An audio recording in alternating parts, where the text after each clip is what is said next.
Hello guys, and welcome back to the Home Improvement Channel. Yay, Kay! And on today's episode, we've got something special for you guys. We're going to be showing you how to save money on your energy bills for free. Let's go!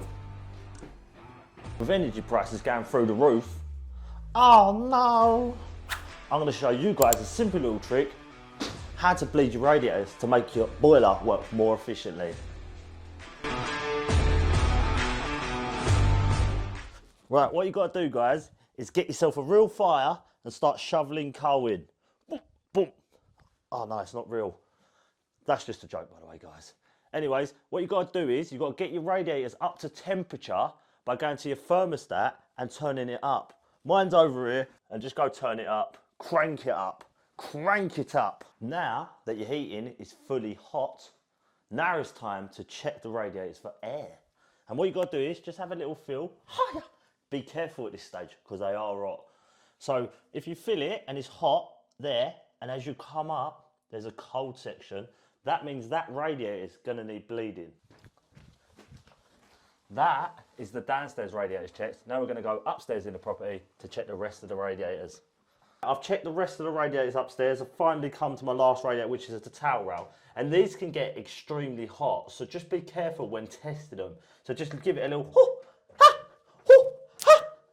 and at the top, look, mine's actually cold. I can actually hold it. So this bit of the air needs bleeding out the system. At this stage, we've got to turn our heating off and let it cool down. But you cannot start the bleeding process until the radiators are completely cold.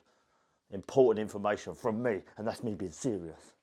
Now that the boiler's off and the radiators are nice and cold, ooh, it's chilly in here, we can begin the bleeding process. If you just have one radiator to bleed, you can just bleed that one radiator. If, like me, you have a crusty old boiler and all your radiators need bleeding, there's a process. So you start on the ground floor and you work your way from the furthest point away from your boiler and work all the way around, and then you go upstairs and do the same. You work the furthest point away from the boiler all the way back round to the closest radiator. The tools required, you're going to need a massive toolbox with loads of tools in. No, I'm just joking. What you're going to need is, you're just going to need a simple one of these called a radiator key, and you can order them online for next to nothing. Right, grab yourself a cloth, so when you put your key in and turn it, you can catch any of the excess water. Right, pop your key in the end, and you turn it anti-clockwise until the air starts purging out, and then once the water comes to the top, lock it back off, and then clean the excess, and we'll move on to another radiator.